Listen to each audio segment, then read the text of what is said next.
You're listening to Seattle Real Estate Podcast. There are only 24 days left. I just wanted to remind you, there's only 24 days left in this year's shoplifting season. Shoplifting season. Now, why would I say that versus shopping? Because there are so many instances of folks just kind of doing a little bit of organized grab and go. That's what we're talking about today. And we've talked about this before, but it's getting out of hand. You're seeing it left and right. It's gotten so bad that I'm going to read a story today about grab and go to get the tools from Home Depot to do more grab and goes. So they run in, grab a whole bunch of tools, hammers, objects that will break glass that you can put in your pocket, those kind of things. Grab those and go, because they're going to organize and they're going to go out and break into a bunch more stores. So this is an ongoing thing. The main topic we're going to talk about today is organized retail crime wave is traumatizing U.S. workers.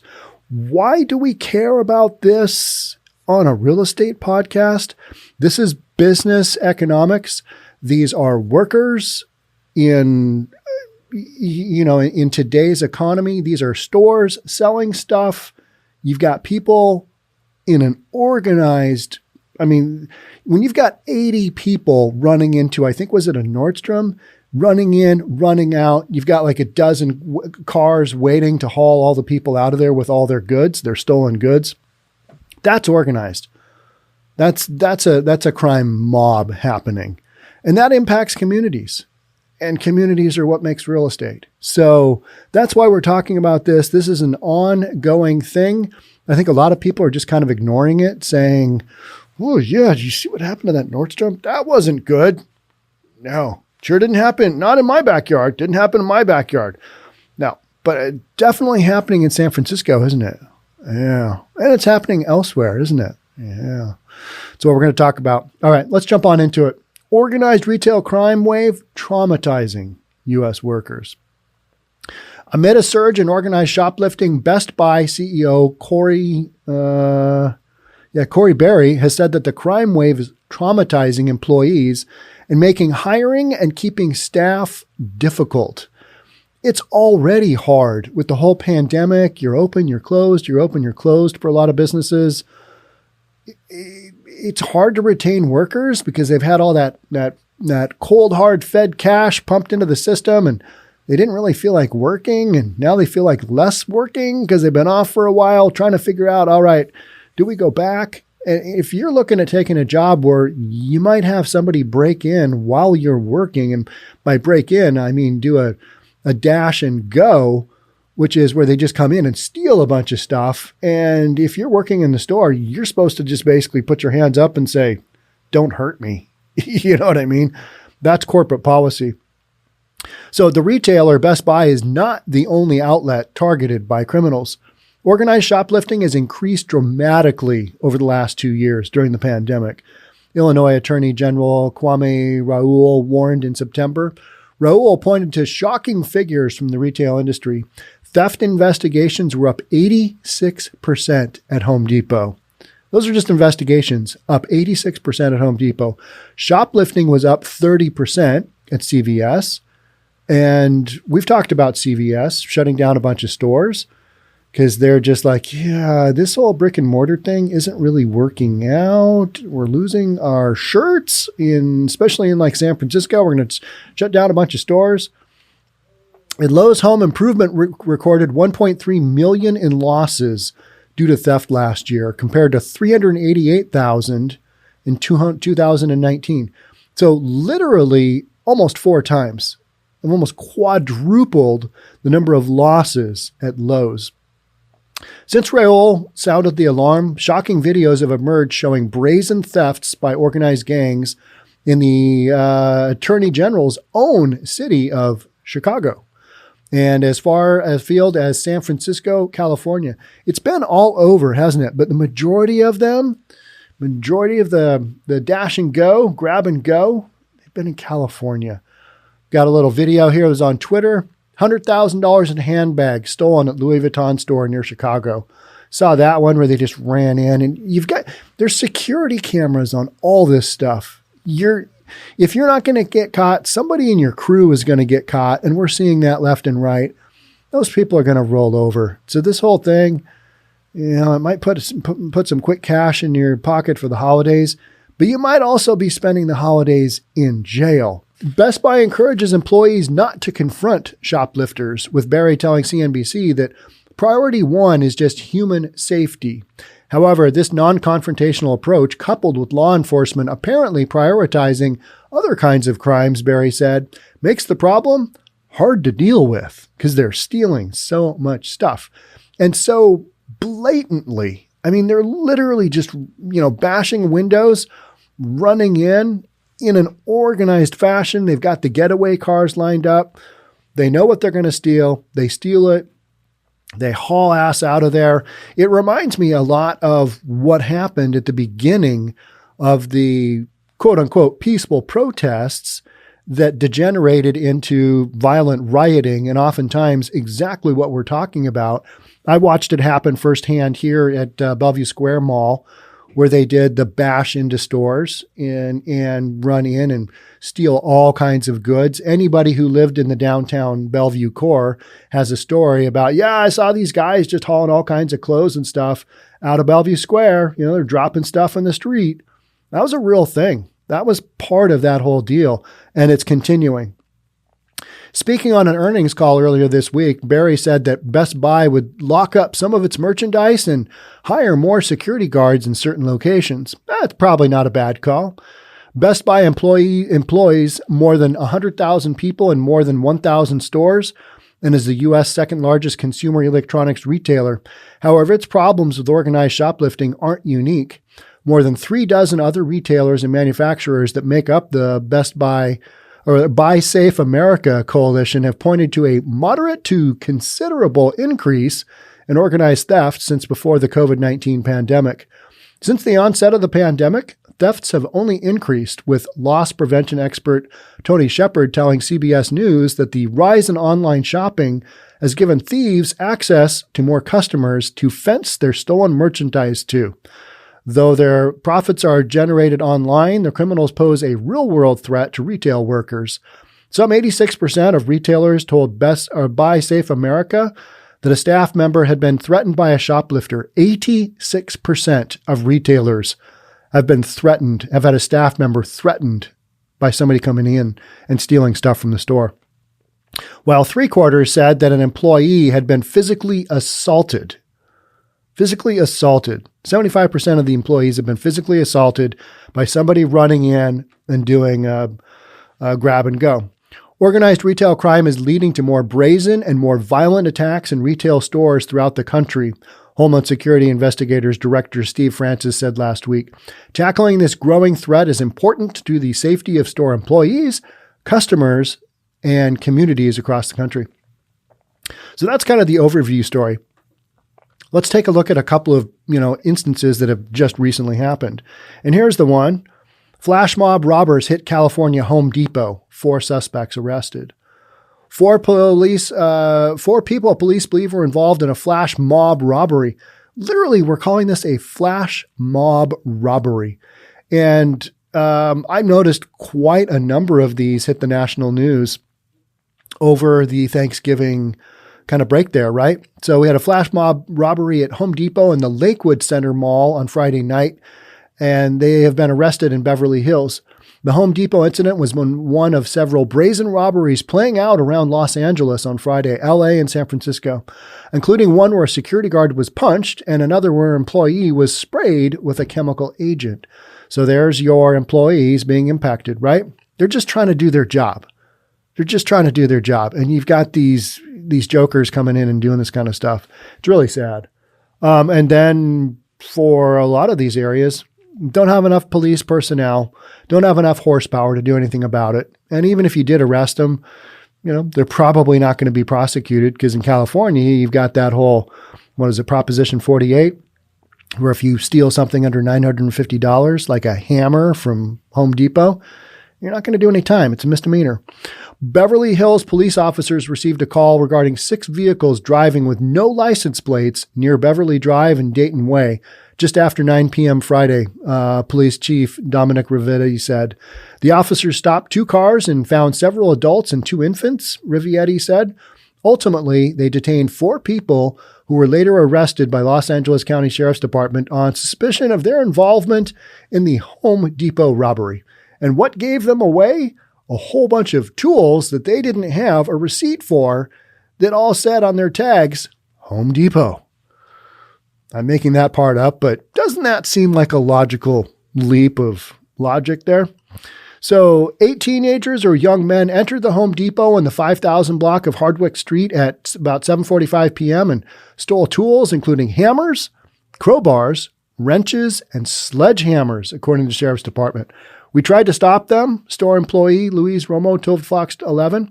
We closed the front entrance, and they put their sledgehammers up, and whoever got in the way, they were going to hurt them. So this isn't just a waltz into the store kind of deal, right? They're going to bash their way in, and if they have to, they're going to bash their way out. The group threatened one customer, but he got away, Romo said. We are concerned that these could be used in future incidences. Really? Do you think so? Why would thieves be running in to steal hammers, crowbars, wrenches, and sledgehammers? Well, they're not doing their own demo project on a flip, are they? No. This is specifically for said further crime that they're going to be doing. We are concerned that these could be used in future incidences, LA Deputy Miguel Meza said. The number of items stolen was not announced, but was worth a total of about $400. Wasn't about the amount. It was the tools that are going to be used in future opportunities. Some of the robbers fled in what was described as possibly a red Mercedes-Benz with severe damage to the front, possibly because it had been in a major accident, fleeing the scene of another crime. I'm making things up, but that would make sense, wouldn't it? So just crazy stuff. A total of 6 smash and grab robberies took place Friday in the Fairfax District, Beverly Grove, and Hancock Park, all in LA. LA Police Department issued a citywide tactical alert from 8:30 p.m. Friday to 2 a.m. Saturday. This is on Black Friday. This Black Friday going on. We should just rename it Black Friday Dash and Grab. The first reported robbery took place about 4 p.m. near Melrose Avenue. Oh, not Melrose Avenue. All right, so you can check that out if you want, but know that these people are just bashing windows. They're going into Nordstrom. They're going into high-end. Going into Louis Vuitton. I don't know if you saw that one. Went in, just stole a whole bunch of stuff. I mean, they're just looting. Here's $25,000 in luxury purses stolen in latest grab-and-go theft in California. What to know? This was a Nordstrom. 5 people rushed into a Nordstrom store in Southern California the night before Thanksgiving and fled with several purses. The latest incident in a string of grab-and-go thefts and organized robberies plaguing luxury stores. The number of, you just pick a store that has luxury high-end stuff, and it's probably had its windows bashed in, and they run in and they loot the store and they take off. What shocks me is when you're watching some of this is how methodical they are.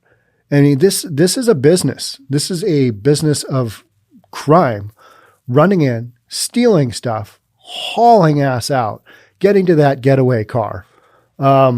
It's completely, they've got this dialed in. This is organized crime.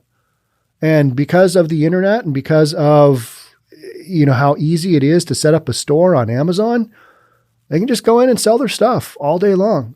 There's big, huge fences out there. And by that, I don't mean like fences, in the right fence in the baseball field. No, these are fences selling stolen goods. You can take them to that fence and then they're kind of the middleman between the retail thief and the wholesaler who sells the stuff at the end, right? To somebody else. Okay, so let's take a look at where these grab-and-go thefts have been happening. We know California. Where have they been happening? There have been several thefts in major cities across California, including the San Francisco Bay Area. 9 people faced felony charges in connection with the thefts last Friday at Louis Vuitton, Burberry, and Bloomingdale's in San Francisco's downtown Union Square, police said. And what police did there is they basically made it a walking area only, so you couldn't bring a car up. Eliminate the getaway cars. That might eliminate the crime. I don't know, but you got to do something, right? In San Jose on Sunday, about $40,000 of items was stolen from a Lululemon store, the Mercury News reported. Okay, that's not good. Palo Alto, police said 2 women were arrested after 30 to 40 people tried to break the glass door to a downtown boutique Sunday night. 30 to 40 people. This is just totally organized. That's what that is. Then on Wednesday, 4 men fled with $20,000 in merchandise from an Apple store in Santa Rosa. These brazen acts will not be tolerated in San Francisco, said the district attorney. Well, actually, they are. Very difficult to stop these. I don't know what they're going to do. I mean, I don't know how they're going to stop this. This is getting out of control.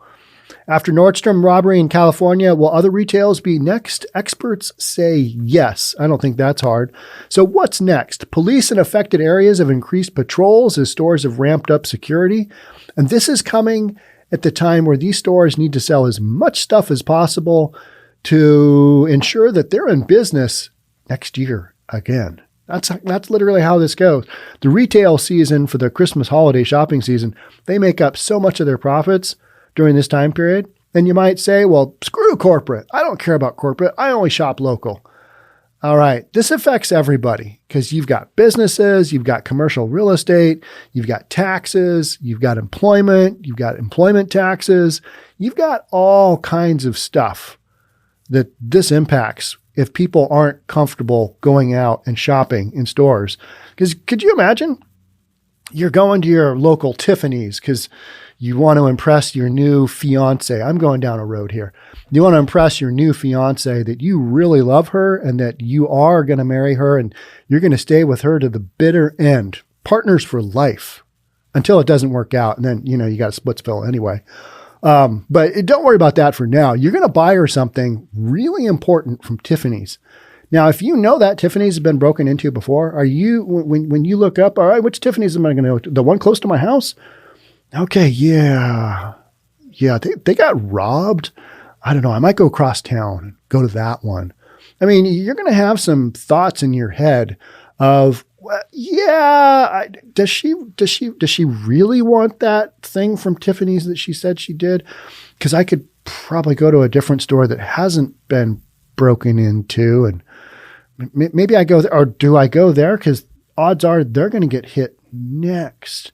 You can see how all this plays into the consumer mind. Obviously, my mind is not a good example of that, but you see where I'm going is it impacts business as well. And if you have a known quantity, which is people are running around willy-nilly with hammers, sledgehammers, and whatnot, smashing out windows, breaking into stores and stealing their stuff, that's not exactly the shopping experience 2021 that I was kind of looking forward to, right? Last shopping season was, and we're talking about total first world problems, right? Let's be honest. The shopping season. We don't need a shopping season. We don't need any of this stuff. It's just tradition, and we like to do it because it's what we do during this time period of the year. We go down those roads and, isn't this great? Best holiday season ever. Could you imagine being in like a store, a high-end store, when it gets robbed?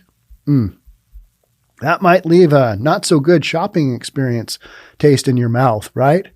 So yeah, this is crazy. And it's crazy for these stores, crazy for the employees, because folks in retail, they don't make a ton of money. That's just how, retail's got to squeeze every dollar out of everybody in their pipeline to make a go of it. And so many retail stores are closing permanently because their business models no longer work in a world where we can, on our phone, order up something from Amazon and have it delivered to our house that afternoon or that morning. So when you've got these grab and go things going on, it's kind of like one more thing for retail. And I'm not a huge fan of retail. I mean, they're selling stuff that I think majority of the stuff we're talking about here, is there anything that you really absolutely need from Louis Vuitton? let's be honest. There's not one thing that I need. Now, my kids would argue that, Dad, you need that belt. You need that belt in your life because that's going to hold up your pants better than any other belt on the market. It's possibly the finest belt in all the land. You need that belt. I could see that argument being made. It would be complete nonsense. But that's about it, right? And I'm not trying to take away from folks who like to shop at Louis Vuitton, but it's not like food. It's not critical stuff like that. So I'm not a big, protect retail at all cost. But this is an ongoing deal, right? I mean, this is happening. And they're targeting high-end stores because, let's face it, they make more money stealing from them than they do the other stores. Is this pattern going to continue? Where all stores get hit? Kind of feels like that, doesn't it? So what's local law enforcement? What are local politicians? What are they going to do about it? Here in Seattle, when we had that happen, our Bellevue Police Department, they went after those guys for a solid year, maybe a couple of years. They were prosecuting people that had done the grab and go at Nordstrom and multiple other stores here in Bellevue Square in Bellevue, where I'm located. And they'll go after it. In a lot of cities like San Francisco, they don't have the manpower, they don't have the bandwidth to go after these folks, nor do they really care. That's been so obvious in like the Target stories where you see, was it Target or CVS, where guys are riding their bikes into the drugstore, taking black sacks and filling up their bags and dashing out the door. Very progressive. Yeah, you got to like that, right? I mean, so progressive where you can just walk in, steal stuff, and out the door you go. Yeah. Kind of one of the side products of that proposition in California where maybe we're thinking, the unintended consequences there or what you've got going on a little bit bigger scale, the whole dash and grab. And there's a lot of different angles to that. Some of that is it's organized. It's organized crime. And it should be approached like that, like the mob, right? Yeah. I mean, you're going to probably have to do something along those lines to kind of quell some of this and deter people from committing these crimes. Because as it is now, there's really no reason why they shouldn't just be out there doing this. I mean, they know it. They're getting away with it. And the vast majority don't get arrested. 'Tis the season to be jolly, right? So isn't that kind of how you end a podcast like this? Only 24 days of shoplifting left in this holiday season before we move on to the next shoplifting season. What is that? Is that shoplifting for Easter? I think so. Is that the next, maybe President's Day we've got out there? Can't really shoplift anything for President's Day. That doesn't make any sense. Easter. Yeah. You see where I'm going with this. It's ridiculous, right? It's just like, you need to figure something out to stop these crimes from happening. That's the bottom line. All right. So that's it for me on this one. This storyline, this one's got legs on it. It's going to keep going. I'll keep you updated as best I can, but not a good one. Not a good one. So maybe do some Amazon shopping this year. I don't know. What do you think? Tiffany's? Yeah. And if you're a thrill seeker, Louis Vuitton, same thing. Hey, you want to get a little Gucci action in this year? Okay. Yeah. You might want to pack a little heat, if you know what I mean. All right. That's another thing people did quite actively down in Oklahoma City. I've talked about my experience there for the Thanksgiving. Just right on your news channels. Hey, come on down to whatever gun shop. Buy a gun, shoot a gun, rent a gun, buy some ammo. Oklahoma City. You just wouldn't see that in Seattle. Even though I've got a gun shop across the street from me here in Bellevue, it's one of very, very few around. People just aren't into guns here in Seattle. It's crazy. Down in Oklahoma City, lots of guns. They don't seem to have the grab and goes. I'm just saying, is there a correlation there? I don't know. I'll get back to you on that one, though. All right. Thanks again for being here. Thanks for being part of the Seattle Real Estate Podcast. I'll catch up with you soon. Until then, we'll talk again. Bye for now.